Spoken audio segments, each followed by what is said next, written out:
Muy bien, hermanos. Como les dije, esta mañana vamos a ver todo el capítulo 1 de Ruth. Y lo que vamos a ver, hermanos, la enseñanza de este día lleva por nombre la fe que nace en la angustia. La autoridad, hermanos, del libro de Ruth se le atribuye, ¿sí? Se le atribuye, aunque no es del todo certera, pero la tradición judía se lo ha atribuido al profeta Samuel. Dentro de este libro, hermanos, en el libro de Ruth, están ausentes los milagros y las manifestaciones tan sobrenaturales a los cuales Dios nos ha acostumbrado a través de los libros que le anteceden al libro de Ruth. Por otro lado, la historia se va a desenvolver principalmente en Noemí, en Ruth y también en Booz. Y aquí es donde nosotros debemos de hacernos la pregunta, hermanos, ¿dónde está Dios en toda esta historia? Porque tal pareciera que la cámara solamente está enfocando a estas tres personas, a Noemí, a Ruth y a Booz. Pareciera que Dios no está involucrando, pareciera que la Escritura solamente nos está narrando, ¿sí? Una novela que nos gusta a la mayor parte de nosotros. ¿Por qué? Porque estamos hablando de una mujer que vino de una tierra pagana a un lugar a la nación de Israel, y al llegar a la nación de Israel, la toman, mejor dicho, a ella como esposa, le dan una heredad, y prácticamente podríamos decir que vive feliz para siempre.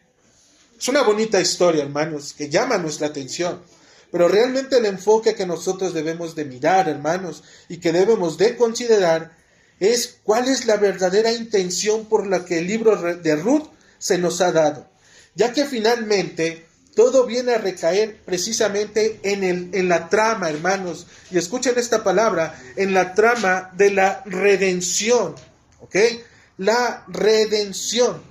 Esto es, hermanos, una anticipación del anunciamiento del Rey verdadero de Israel, ya que a través, obviamente, del matrimonio de Ruth y de Booz, nacería este varón llamado Obed, quien sería el padre de ¿quién?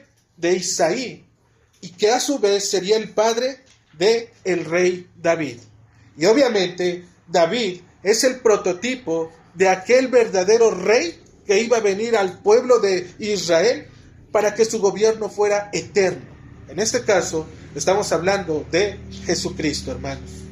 Entonces la trama de Ruth envuelve a lo que se conoce como la redención. El capítulo 1, hermanos, de Ruth, de manera general, nos va a proveer de los acontecimientos que obran bajo la soberanía de Dios. Por eso les decía yo, ¿dónde está Dios ahí? Porque aunque no lo vemos del todo, Él está involucrado en esta historia. Es decir, cada uno de los actos en los cuales el hombre está viviendo y en los cuales está involucrado vienen de Dios y tienen un propósito, en este caso conforme al plan redentor de Cristo.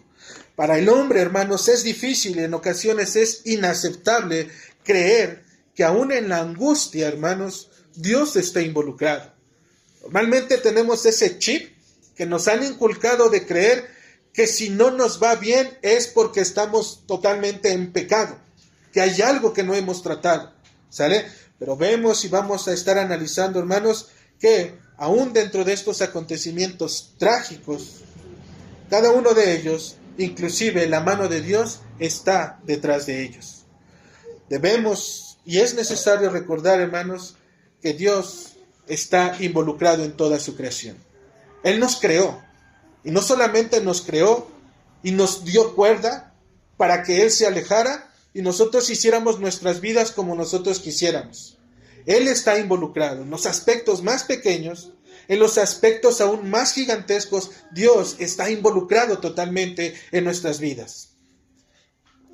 Hermanos, vamos a ir avanzando y les voy a pedir que me vayan acompañando ahí leyendo la palabra. Dice Ruth, capítulo 1, en el versículo 1. Aconteció en los días que gobernaban los jueces. Hermanos, ya desde ahí, desde que nos están diciendo dónde se está desarrollando el libro de Ruth, vemos que el trasfondo involucra los tiempos de los jueces. Y nosotros deberíamos de pensar, bueno, ¿y qué tienen que ver los jueces? Jueces es un libro anterior que acabamos de leer en unos textos antes, ¿verdad?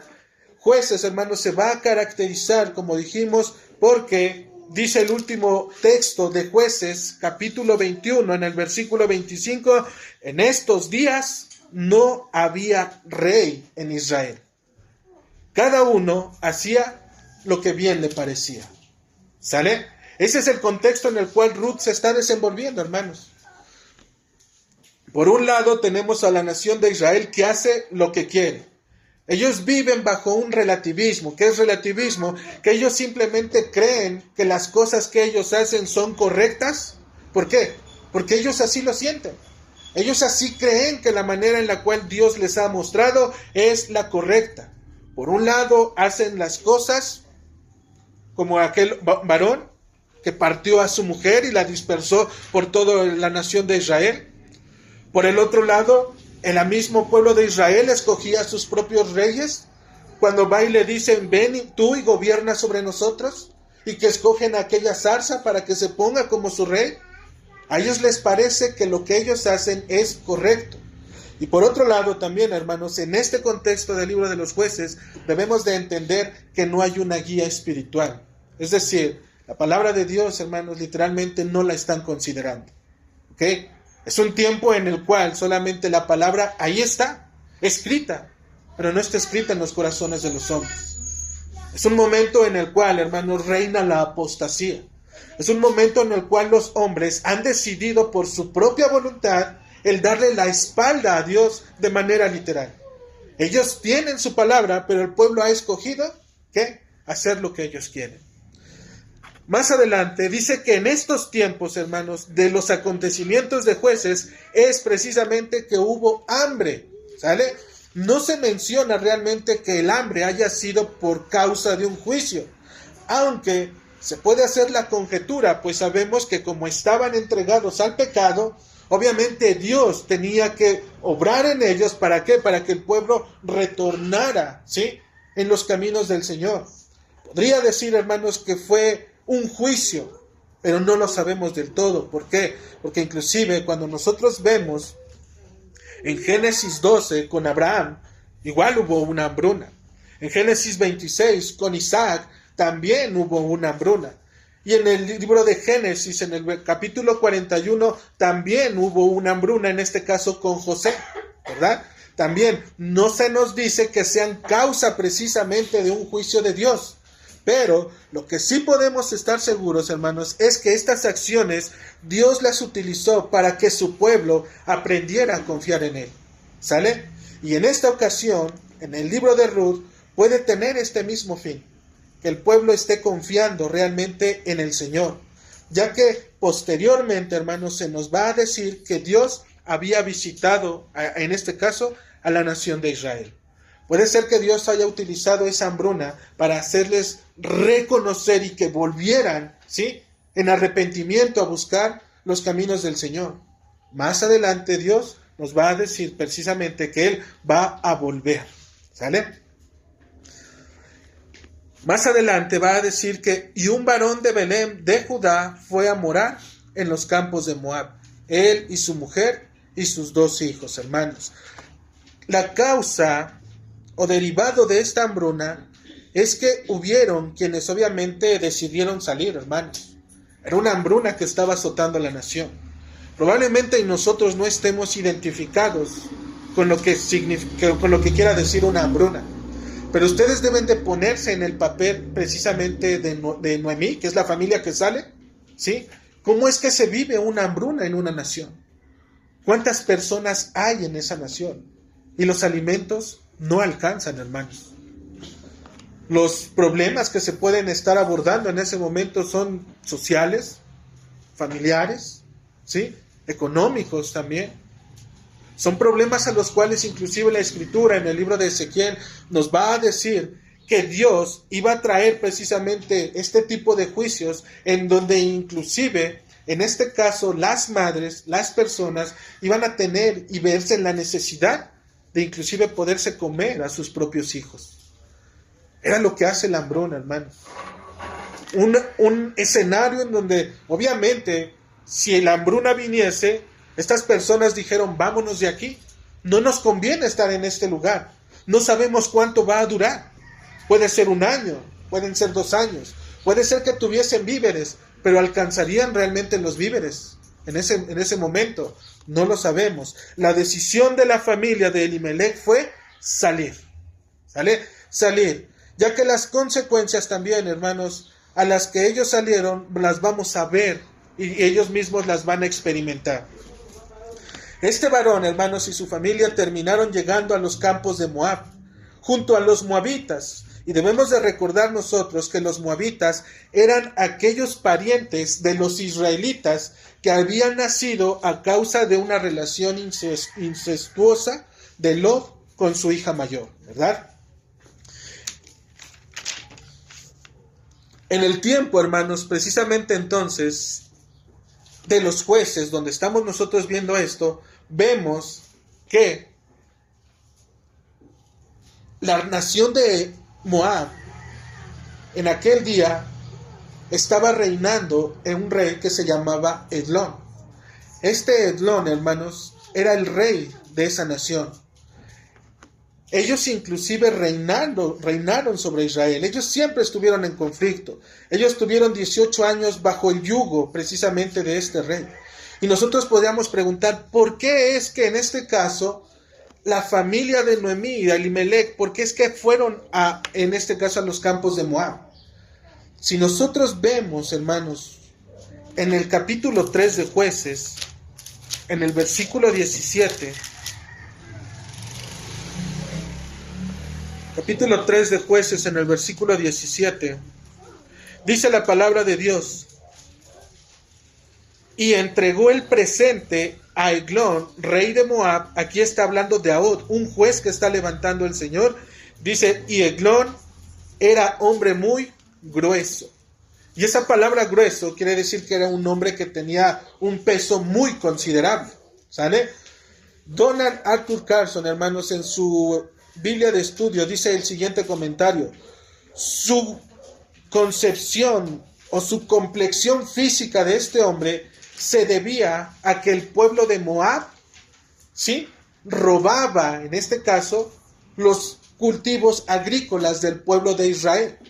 Entonces, podemos pensar, en este caso, que la familia que sale de Elimelech hacia la nación, en este caso de Moab, fue precisamente buscando un sustento, en este caso el pan, ¿ok? Pero el detalle es, hermanos, que ellos fueron, ¿por qué? Porque sabían de cierta manera que ahí podría haber pan. Ellos tuvieron que refugiarse bajo otra nación para poder encontrar el sustento que Dios había prometido en una nación, hermanos, fíjense esto, en una nación en donde Dios les había dicho que fluiría leche y miel. ¿En qué momento dejó de fluir todo eso? ¿En qué momento, hermanos? Entonces, el lugar de donde salieron, ellos, esta familia se llamaba Belén, y Belén quiere decir casa de pan. Pero Dios, hermanos, apartó esa provisión. Y en lugar de confiar en el Señor, lo que estos hombres hicieron y su familia fue salir y refugiarse bajo aquellos brazos de quienes los habían derrotado y los habían puesto en esclavitud. ¿Ves cómo solamente en la manera en la cual Dios obra en la vida de las personas, y en ese momento que algo mueve su comodidad, inmediatamente, ¿qué es lo que hace el hombre? Salir. Va a atender otras cosas. ¿Por qué? Porque siento que Dios ya no está conmigo, y como ya no está conmigo, entonces yo me voy a ir a otros lugares. Pero lamentablemente, hermanos, si tú no encuentras tu refugio y tu sustento en Dios, no lo vas a encontrar en ningún otro lugar. Es en el Señor en donde tienes, y es forzoso que creas que lo hay. En Él está el sustento. Por eso Dios le puso a este lugar Belén, casa de pan. Porque su palabra no iba a faltar. Porque su alimento espiritual siempre iba a estar ahí. Lo único que tenían que hacer era buscar del Señor. Pero estas personas solamente les movieron tantito el tapete, y luego su primera acción fue: vámonos de aquí. Vayámonos con los otros hombres. Ruth, versículo 2, dice la escritura: el nombre de aquel varón era Elimelech, y el de su mujer Noemí. Y los nombres de sus hijos eran Mahalón y Kelión, efrateos de Belén de Judá. Llegaron pues a los campos de Moab y se quedaron ahí. Hermanos, el hombre que salió, nos dice la Escritura, que tenía un nombre. Su nombre era Elimelech. Elimelech quiere decir, mi Dios es rey. ¿Ok? Pero estas palabras, hermanos, este significado de su nombre, creo que este varón no lo entendió. Porque si realmente él supiera que Dios es su rey, ¿dónde se hubiese quedado? En su mismo lugar, hermanos, confiando en la esperanza de Dios, pensando que probablemente sí, viene una hambruna, pero Dios podía quitar también esa hambruna.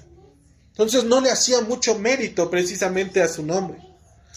Esto tuvo que haber sido precisamente, hermanos, para poderlo incomodar en toda su vida y recordarle que él tenía un rey. También él va a salir con su esposa se llama Noemí. Noemí quiere decir placentera, lo cual nos puede dar a pensar o dar a saber que ella encontraba precisamente un placer en su vida, ¿sí? Y también a través de su familia. ¿Y por qué decimos Porque más adelante, en el versículo 21, cuando ella regresa nuevamente a Belén, ella va a decir, ya no me llame Noemí, llámeme Mara, porque me fui llena. Es decir, cuando ella se fue de ese lugar, estaba su corazón, digamos, sí, viendo la situación por la cual estaba atravesando. Pero ella creía que al estar con su esposo y su familia, estaba completa, ¿verdad? Por eso es placentera, pero su placer no estaba en el Señor. Su placer estaba en su propia familia. Y a veces, hermanos, realmente, en ocasiones llegamos a creer que mientras nuestra familia esté bien, ¿sí? Las cosas de Dios pueden esperar para otro tiempo. Y no debe de ser así, hermanos.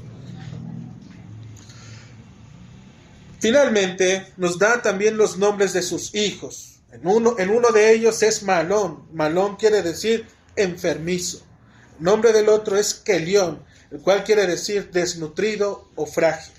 Y sus propios nombres, hermanos, anuncian precisamente ese mal destino al cual van a ser confrontados, ¿verdad? ¿Por qué? Porque obviamente, hermanos, ¿quién en su sano juicio le pondría en este caso nombres a sus hijos con los cuales constantemente estén involucrados? ¿Verdad? Si nosotros lo vemos así, le estaríamos diciendo a nuestro hijo, enfermizo, ven para acá, enfermizo, lleva esto, enfermizo, lleva el otro. ¿Quién le pondría estos nombres, hermanos? Esto nos da a demostrar que también parte de la educación, parte del entendimiento de los padres hacia sus hijos es guiarlos en el camino de Dios, para que ellos puedan entender realmente cuál es el propósito por el cual ellos están, hermanos. Ruth, capítulo 1, en el versículo 3, va a decir, y murió Elimelech, marido de Noemí, y quedó ella con sus 2 hijos. Hermanos, la muerte del esposo deja obviamente a esta mujer viuda. No sabemos la causa por la que este hombre murió. Nuevamente podemos hacer una conjetura. Este hombre no confió en el Señor, por lo tanto salió buscando la provisión en otro lugar. Puede ser que haya muerto, digo puede ser porque no lo dice la Escritura, por un juicio de Dios. No confiaste en mí. Se apartó de él y Dios, ¿sí?, le arrebata la vida. Sin embargo, también podríamos decir que él murió de alguna enfermedad, de algún accidente, no lo sabemos. El detalle es que su esposo murió, hermanos. Y al morir el esposo en una familia, hermanos, del pueblo de Israel, esto obviamente traería la pérdida de un guía espiritual, de una persona que los estuviese encaminando hacia los caminos de Dios. Y hermanos, ¿qué pasa normalmente cuando no está el papá en casa? Dicen por ahí, cuando no está el gato, los ratones hacen fiesta, ¿verdad? Pero, en este caso, al no estar el padre, muchas veces los hijos actúan, ¿sí?, como si ya se supiesen valer por ellos mismos.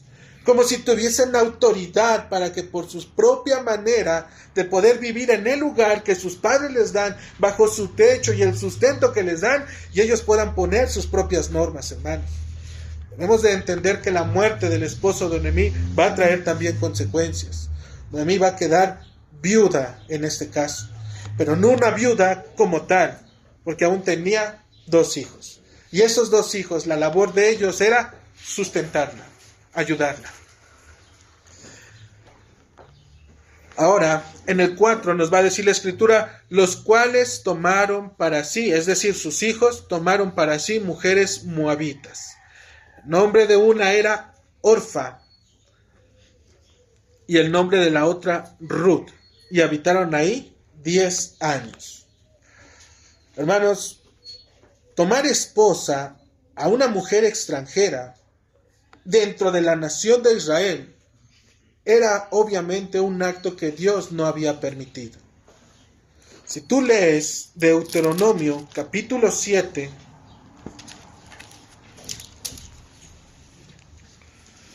en el versículo 3, le va a decir el Señor a la nación de Israel una vez que entra en la tierra de Canaán, le dice, y no emparentarás con ellas, hablando de las hijas, no darás tu hija a su hijo, ni tomarás a su hija para tu hijo. ¿Por qué razón lo hacía el Señor? Dice el versículo 4, porque desviará a tu hijo o a tu hija en pos de mí, y servirán a dioses ajenos. Hermano, estos hombres, como vimos, muere el padre, salen de su tierra, vemos que realmente no existía esa guía por la cual ellos tenían que haber aprendido las cosas que Dios les estaba ordenando. Ellos simplemente llegaron al lugar y tomaron para sí mujeres.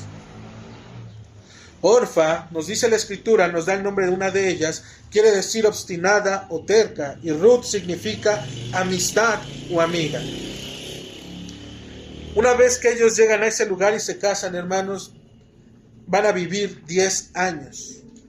Y una de las observaciones que nosotros podemos encontrar en la Escritura es que el Señor nunca les dio hijos. ¿Por qué razón no les dio hijos? Eran matrimonios aparentemente jóvenes. Y obviamente al pueblo de Israel el Señor le dijo multiplicaos y fructificaos, ¿verdad? Su tarea ¿cuál era? Ser muchos que conocieran de Dios. Pero en este caso vemos que durante 10 años ellos no recibieron la bendición de poder tener hijos. ¿Por qué causa, hermanos? ¿Por qué Dios no les permitió poder tener hijos en 10 años? Esto es una introducción, hermanos, precisamente para que nosotros más adelante podamos ver que Dios sí va a enviar hijos, pero esos hijos, hermanos, son con un propósito. ¿Qué hubiese pasado si en este caso Ruth hubiese recibido hijos en ese lugar y en esa nación? El hijo iba a redimir, en este caso, ¿sí?, a Noemí. Iba a levantar descendencia, ¿verdad? Esto es lo que se conoce, hermanos, como el matrimonio deliberato, ¿verdad? Pero Dios no lo tenía planeado así. Dios sí es el que iba a redimir a ellas. ¿Cómo? A través, dice la Escritura en Mateo 2:6, y tú, Belén, de la tierra de Judá, no eres la más pequeña de entre los príncipes de Judá, porque de ti saldrá un guiador que apacentará a mi pueblo Israel.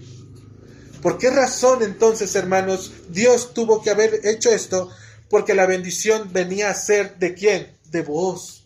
Y a través de Booz, que venía de la tribu de Belén, ¿sí?, es que Dios iba a levantar a ese rey que realmente iba a redimir a la nación de Israel. No iba a venir simplemente en una nación en donde no lo conocían. Era el plan de Dios. Él tenía que poner los medios. La redención, hermanos, de Noemí y de Ruth vendría directamente, dijimos, de la mano de Dios, no del hombre.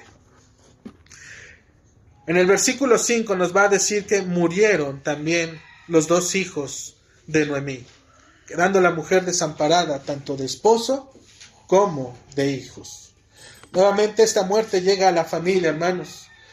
Y ahora Noemí, al salir de la tierra sin esposo y sin hijos, siendo extranjera, sin realmente poder entender los planes de Dios, ahora se encuentra en una nación, en unos campos, en donde el pan no sabemos cómo esté. Sí hay pan, pero no sabemos qué tanto haya. Y ahora también tiene a estas dos nueras, las cuales son moabitas y las cuales también tienen tendencias idólatras. Pareciera que Noemí pasó una mala racha, hermanos. Sale de una nación buscando el pan junto a su familia. Le llaman placentera. Pero al estar en ese lugar lo pierde todo. Todo, hermanos, lo perdió. Ya no es tan placentera esta Noemí. Tienes que darte cuenta que esta angustia en la cual ella estaba involucrada, hermanos, y por la que esta mujer está pasando, obviamente, como dijimos, al salir de su nación, tiene un propósito. Y este propósito, hermanos, es poder también preguntarse y nosotros preguntarnos, ¿dónde está Dios ahí? ¿Dónde está? No lo vemos. Solamente vemos juicio, muerte, idolatría. Es un mal tiempo para Noemí, hermanos. Más adelante el Señor nos va a ir mostrando cuál es el plan que Él mismo va a ir trazando. Ruth 1:6 nos dice, entonces se levantó con sus nueras y regresó a los campos de Moab, porque oyó en el campo de Moab que el Señor había visitado a su pueblo para darles pan. Había algo que hacer. Noemí estaba ahí, hermanos. Noemí tenía que tomar una decisión. Y la resolución que ella tomó, ¿sí?, la cual obviamente viene por la obra de la manifestación de Dios hacia el pueblo de Israel, es que regresar. Es lo único que le conviene, hermanos. Es lo único que ella va a hacer. No tuvo que hacer grandes cosas, levantar un mejor lugar, levantar o unirse a otra nación para buscar. Lo único que tuvo que hacer es quedar su corazón en paz y darse cuenta dónde estaba y voltear su rostro, porque este regresar implica no solamente regresar a la nación de Israel, sino también regresar su esperanza, su confianza en el Señor. Es una fe, hermanos, que va a nacer precisamente a través de una angustia por la cual ella, ¿sí?, pasó. Es una fe que la está haciendo volver, haciendo mirar al Dios que se había revelado de la nación en donde había ella salido. Por lo tanto, hermano, ella va a regresar a esa casa de pan. ¿Por qué? Porque otra vez esa casa tiene pan. Hay nuevamente pan, hermano.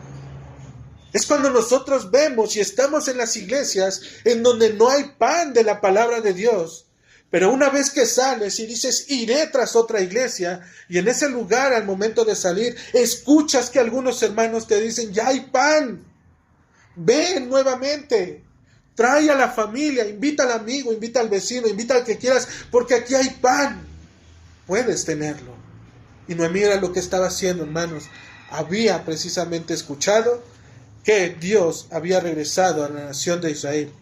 Número 2, también había confiado nuevamente en lo que Dios había hecho.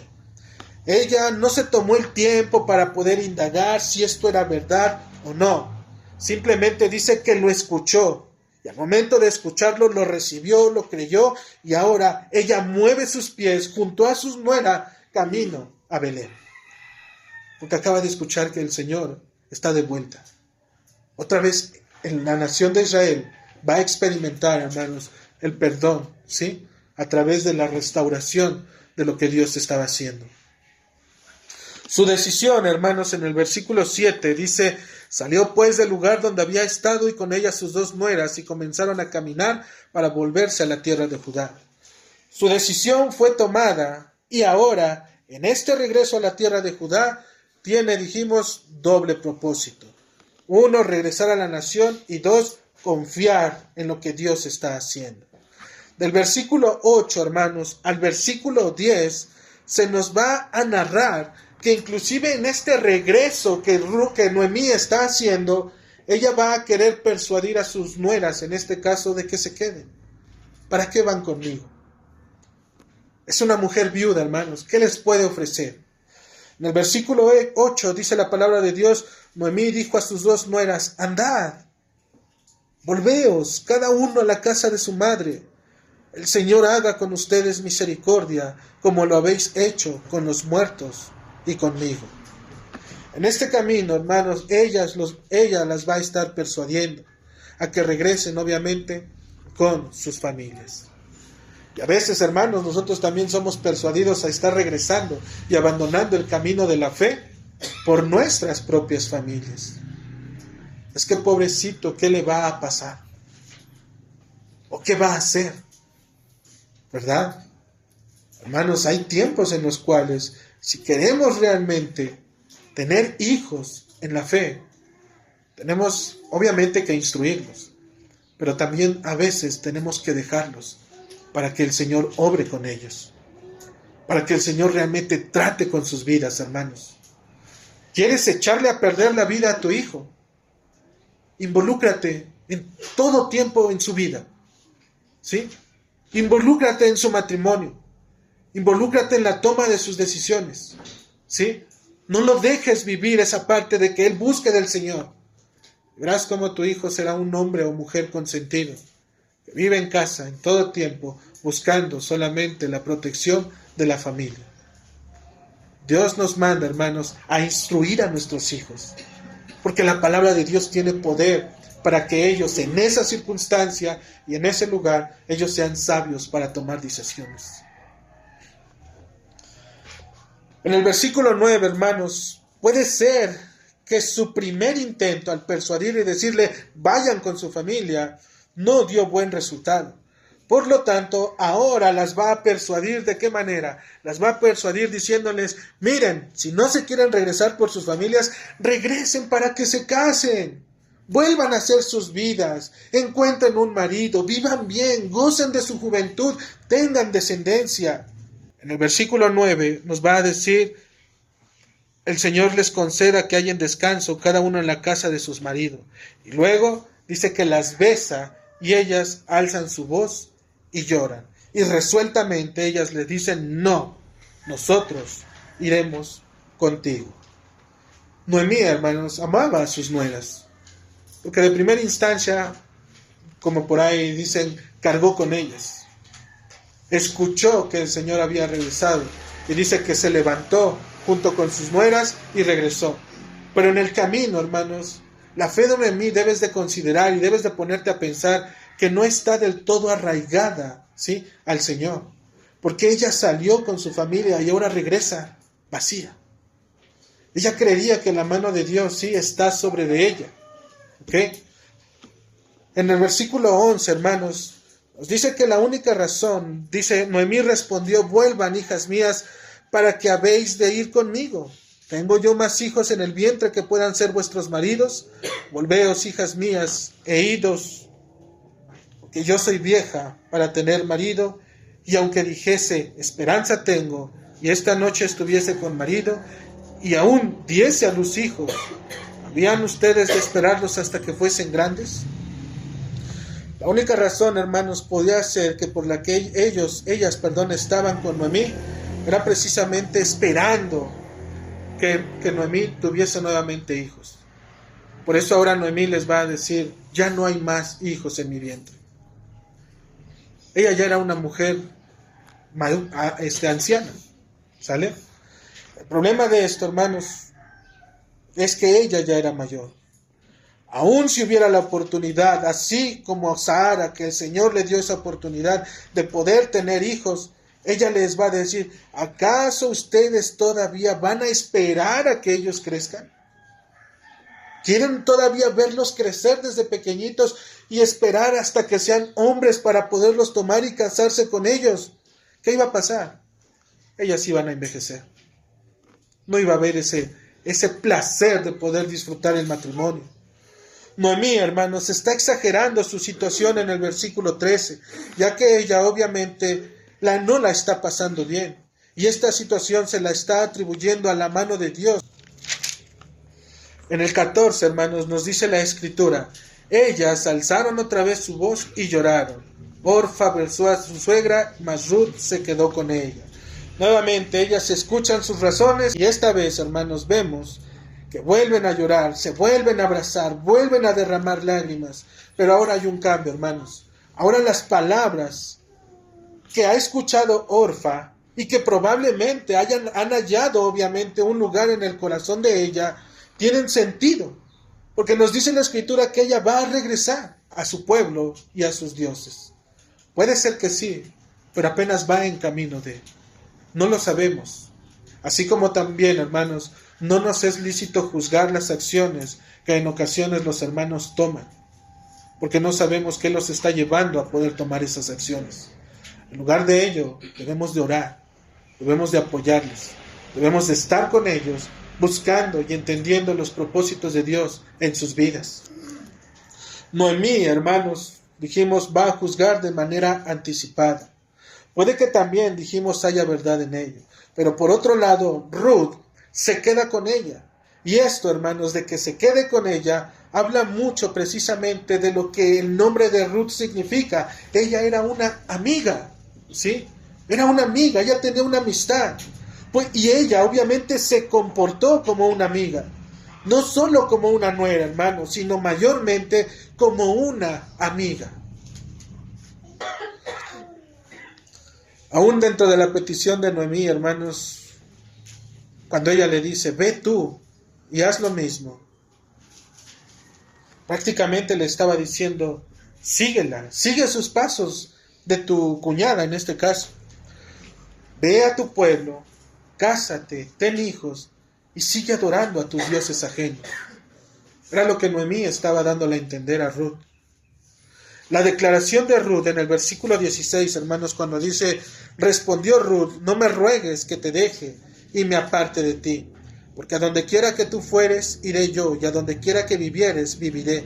Tu pueblo será mi pueblo y tu Dios, mi Dios. Hermanos, su compromiso de esta mujer, de Ruth, es tan real que obviamente va a invocar y va a establecer el nombre de Dios para que Él sea testigo de esta confesión que ella ha hecho. Noemí le está diciendo, ve y haz lo mismo que tu cuñada, ¿sí? Pero Noemí dice, no, yo quiero regresar contigo, yo quiero conocer a tu Dios, quiero vivir donde tú estás. Y eso, hermanos, si nosotros lo podemos ver de esta manera, era una manera de poder confesar, de poder regresarse, lo que dicen por ahí, un arrepentimiento al querer abandonar su vida pagana en su nación de donde ella era, de Moab, en donde adoraba a un dios que se llamaba Quemos, ¿sí? En donde se ofrecían a los niños en sacrificio hacia ellos, hacia este dios, porque ellos creían que de esa manera era la manera en la cual la tierra era realmente fertilizada, vaya, en este caso. Pero Noemí lo que está haciendo es romper con ese pensamiento. Ella le está diciendo, no, ahora pongo por Señor al testigo que me ve, que yo quiero estar contigo. Estaba haciendo una confesión de fe en un Dios que no conocía, hermano. Pero Dios sí la conocía a ella. Por eso es un propósito.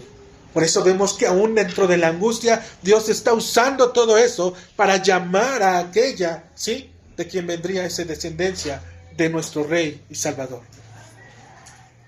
Ruth ahora, hermanos, en ese momento, lo que está haciendo es pisar literalmente la misma tierra en la cual el padre de la fe, Abraham, abrió con la esperanza de la ciudadanía eterna. Ella está en esa misma posición. Ella está viendo, no este mundo, hermanos. Ella está viendo la esperanza en el reino de los cielos. Obviamente no en toda su plenitud, hermanos, pero la fe es lo que causa. Nuestra fe, hermanos, aun cuando sea pequeña, aun cuando apenas empiece a desenvolverse, porque es bebé todavía dentro del cristiano, pero con esa pequeña fe es suficiente para salvarte. Por eso es que el hombre que estuvo a la diestra de nuestro Señor Jesucristo, que cuando le dijo, no temes, tú inclusive nosotros sí lo merecemos, pero Él es justo, ¿sí?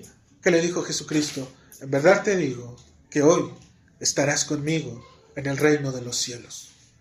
Solamente porque creyó, hermano, en un acto tan sencillo, ¿sí?, a los ojos de los hombres, pero que involucra obviamente el designio de Dios.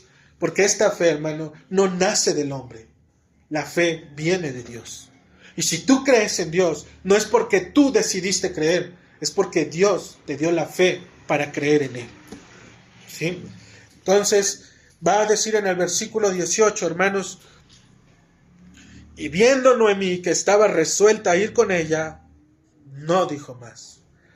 Noemí, literalmente, hermanos, se tapó la boca, por así decirlo. Tomó una resolución de volver a una nación, Noemí, y empezar a poder creer en lo que Dios estaba haciendo. Ahora, ella mira estas palabras de Ruth, escucha la resolución a la que Ruth también está llegando, hermanos. Lo único que puede hacer es callar. Por ese tipo de fe, hermanos, es que Dios permitió precisamente, dijimos, la angustia en la vida de Noemí, para que ahora ella sea alentada a poder vivir de esa misma manera. A veces, hermanos, la fe de los recién convertidos es más hermosa, es más perfecta, está más llena de la gracia de Dios, que inclusive que la de aquellos que tienen vidas y años en el camino del Señor. Así como Noemí, hermanos, también Ruth sufrió la pérdida de su marido. Noemí no era la única, también ella sufrió la pérdida. Además de esto, Ruth tuvo que recibir las constantes persuasiones de su suegra Noemí para poder abandonarla, para que se regresara a su nación pagana. Ambas, hermanos, fueron probadas de una manera diferente, ¿sí? Pero con un mismo propósito: poder encontrar la esperanza en el Señor. Mientras tanto, Noemí tenía que poder ser alentada poco a poco otra vez nuevamente. En el versículo 19, hermanos, dice que anduvieron pues ellas dos hasta que llegaron a Belén. Y aconteció que habiendo entrado en Belén, toda la ciudad se conmovió por causa de ellas y decían: ¿no es esta Noemí? Dice que finalmente llegaron a su destino. Todo ese camino, hermanos, imagínatelas caminando. Puede ser que Ruth le estuviese preguntando: háblame más de ese Dios en el cual he creído. ¿Qué le podía decir Noemí? Había perdido todo. ¿Qué le podría decir? ¿Qué le podrías decir, hermano, a una persona que acaba de perder a un familiar, a alguien, pero que ha creído en el Señor y que tú estás en esa misma posición? Le podrías decir: ten ánimo, cree. Cuando puede ser que uno mismo esté sufriendo las angustias. Hermano, en esta ciudad, esta familia que salió, nosotros podemos decir que era una familia que era muy bien conocida. Porque en el capítulo 2 nos va a decir en el versículo 1 que Noemí tenía un pariente de su marido, en este caso de Elimelech, el cual era rico. Y una familia adinerada en esos tiempos pues era conocida. Esta Noemí, hermanos, cuando la vieron, dice que la ciudad se conmovió. Ellos la miraron entrar. Cuando entró por esas puertas la vieron, ¿sí? Salió con algunos bienes, salió con su esposo, salió con sus hijos, salió porque quería encontrar obviamente el sustento a causa de aquella tragedia. Pero ahora regresaba sola y en un estado de viudez. Ellos dicen: ¿no es esta Noemí? ¿No es esta aquella mujer dulce y placentera que salió de este lugar? ¿A dónde se fue su felicidad? ¿Quién se la quitó? ¿A dónde estuvo que se la arrebataron? Estuvo con el Señor, hermano. Y a veces el Señor hace eso para que tu fe se afirme cada vez más. En el 1:20, hermanos, nos dice que y ella, Noemí, le respondía: no me llames Noemí, llámame Mara, porque en grande amargura me ha puesto el Todopoderoso. Esa Noemí que salió, hermanos, ya no existe, dice ella. Ya no está. Se murió. Su felicidad acabó. Murió en aquellas tierras. Ahora dime Mara. Significa amargo. Ahora es una mujer amarga. Ahora es una mujer, hermanos, que puede ser que a todo le encuentre un pero. Que a todo le encuentre una excusa. La dulce y placentera, ¿sí?, lo dulce y placentero me lo ha quitado el Señor Todopoderoso. Noemí consideraba a su familia el motor de su verdadera existencia, pero el Señor se lo arrebató, hermanos, con un propósito aún mayor. Eso es lo que hace Dios. Nos aparta de aquello que nos estorba. Y inclusive el Señor luego obra, quitando inclusive a personas de nuestras vidas, hermano, para que tu fe sea hermosa, para que tu fe sea preciosa, para que tu fe realmente le diga a este monte, arráncate de este lugar y pásate al otro. Para que tu fe, hermano, realmente brille en la santidad de Cristo. Versículo 22. Dice, así volvió Noemí y Ruth la moabita, su nuera, con ella. Vio de los campos de Moab y llegaron a Belén, al comienzo de la siega de la cebada. La visita, hermanos, a los campos de Moab hicieron que Noemí volviera como doña Mara. Ya no era Noemí la placentera, ahora era doña Mara. Su mente pudo haber estado cuestionando una y otra vez en este regreso, preguntándose, hermanos, cada paso que daba, si tan solo hubiera esperado, si tan solo hubiéramos soportado un tiempo aquí en nuestra tierra, donde Dios nos puso, si tan solo hubiéramos confiado en el Señor, si tan solo, si tan solo, si tan solo. Y esas palabras, hermanos, en ocasiones nosotros las hemos dicho. Si tan solo hubiese esperado. Dios obró en la vida de Noemí. ¿Para qué, hermanos? Para que el plan redentor de Dios tuviese su manifestación. Ruth la moabita, una extranjera de donde vendría obviamente la descendencia de David.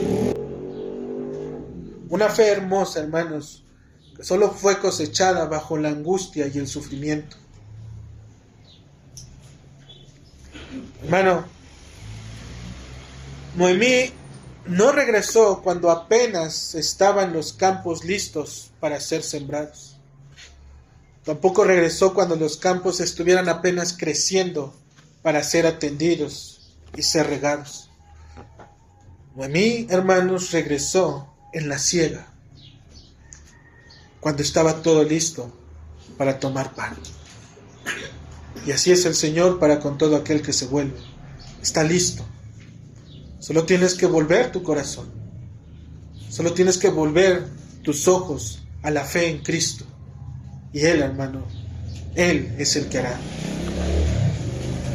Nuestros tiempos, hermanos, a la luz de todo esto, vemos que no son diferentes a las de esta historia. Las personas viven en un relativismo en donde cada uno hace lo que bien le parece. La palabra de Dios no es la norma que rige la vida de los hombres. Pese a los actos violentos, las tragedias, los eventos naturales que suceden, que azotan a las naciones, ellos siguen viviendo como si Dios no existiera. Les hablas de los juicios de Dios y solamente tienen estas palabras por burla. Se mofan y creen que son sabios. Cuando les cuentas lo trágico que puede llegar a pasar precisamente a través de estos juicios, estas personas se refugian bajo el entendimiento de sus propios pensamientos. Aquellos que aparentemente creen y que se dicen ser cristianos, al primer movimiento, hermanos, de la ausencia de Dios, corren inmediatamente a los campos del mundo para poder sustituir el brazo del Señor que trae la providencia en todo tiempo por simples lentejas, como lo hizo aquel Esaú cuando vendió su primogenitura.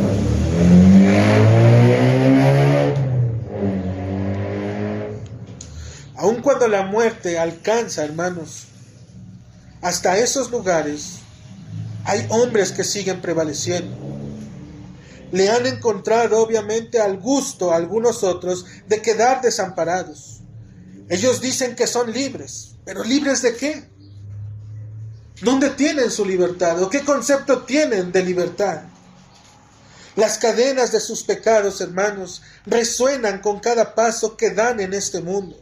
Sus grilletes los mantienen atados a sus propios pensamientos y a la cultura que gobierna en esta era moderna. Pero ellos dicen que son libres. Ellos caminan y creen, hermanos, que estando ahí viviendo como ellos quieren, sin la palabra de Dios, creen que son libres. Pero lo peor de esto, hermano, es que también inclusive los cristianos creen que también pueden vivir de esa manera.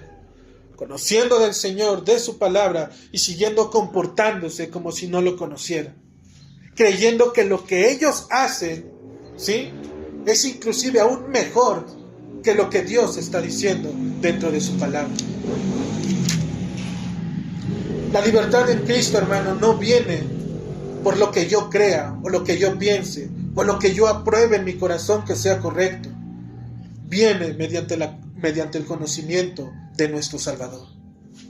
Solamente. Si tú no conoces a tu Salvador, como Él mismo se ha revelado, no tienes a un Jesús que salva. Tienes a un Jesús nada más. Y hasta ahí. Pero no tienes al Jesús de la Escritura que realmente salva. Al igual que Noemí, creemos que estamos llenos y con eso nos conformamos. Porque el hombre, gusta de probar la angustia y el sufrimiento. ¿Por qué? ¿Por qué gusta de probar la angustia y el sufrimiento? La respuesta es clara, porque no entiende ni conoce su situación espiritual. Jonathan Edwards dice: los hombres no pueden considerarse adecuados de la misericordia de Dios a menos que tengan primero conciencia de que son hombres desdichados. Jamás vas a poder experimentar la misericordia de Dios si no entiendes que estás muerto en delitos y pecados. Jamás vas a ver a un Dios como un Dios que salva hasta que realmente te encuentres en una situación en donde te tenga que salvar. El hombre jamás va a buscar a un médico si en su propia opinión él está sano. Debemos reconocer y saber que estás muriendo. Y el primer paso para poder hacerlo es escuchando, oyendo la palabra de Dios. Una vez que el Señor abre el oído mediante la fe en Cristo, es que puedes realmente escuchar y creer lo que Dios está haciendo al poder dar el pan de vida. Por lo tanto, si has escuchado, te lo digo, ven, porque aquí hay pan, hermano. En su palabra hay pan. Dios lo ha prometido y es fiel en su palabra. Este pan de Dios quita el hambre, hermano. Este pan del Señor cura y sana los corazones. Este pan de Dios, hermano, sana a los que se llaman, no tienen el nombre de Maalón, el cual es enfermedad. El pan es lo que hace, cura nuestras enfermedades. Su palabra sana nuestras enfermedades. Este pan también, hermanos, nos aparta de aquel hombre que era un hombre desnutrido, y nos fortalece en la fe de Jesucristo para poder caminar con Él. Sal de ese lugar de pecado, hermano, abandona esa vida aparentemente buena y ven nuevamente a la tierra de Judá, a esta tierra de Belén, en donde está el pan, en donde Cristo obviamente te espera. En tu primer viaje, de aquellos que están empezando, te va a costar todo, no lo vas a entender, pero tu fe brilla como un lucero en la mañana, como un lucero al salir la noche. ¿Por qué? Porque es la esperanza que has puesto en Jesucristo, tu Salvador. No pongas excusas, regresa nuevamente al Señor. Sal de los amigos, de aquellos que te detienen y de aquellos que no te permiten poder venir a los pies de nuestro Señor Jesucristo. Quita de ti a aquellos también que te besan y que te consienten y que te miman para que no permanezcas en la fe de Cristo. Puede ser que traten, hermano, de convencerte como aquella orfa, ¿sí? Con sus propias lágrimas, cuando derramó y creyó que realmente estaba haciendo lo correcto. Pero al final, ellos, hermanos, van a regresar por sus propias tierras. Quédate, hermano, con aquellos que realmente confiesan el nombre del Señor. Quédate con aquellos que se unen al pueblo de Dios dentro de la iglesia local. Quédate con aquellos que mueren por el Señor en el conocimiento de su palabra. Quédate con aquellos que sufren, sí, pero que su fe es evidente y real, que puedes acompañarlos en sus sufrimientos. Quédate con ellos que te incitan a orar, con aquellos que te invitan a permanecer en el Señor. Quédate con aquellos, hermanos, que sus vidas se están santificando para que se te pegue la santificación de la palabra de Dios. Quédate, hermanos, con aquellos que vuelven a la nación prometida, para que cuando pregunten, ¿no es este fulano? Con gran vehemencia y amor en Cristo, puedas decirle, no, mi nombre ahora es cristiano, porque he muerto, ¿sí?, a ese mundo que me tenía sujeto. Que Dios bendiga su palabra, hermanos, en Cristo Jesús.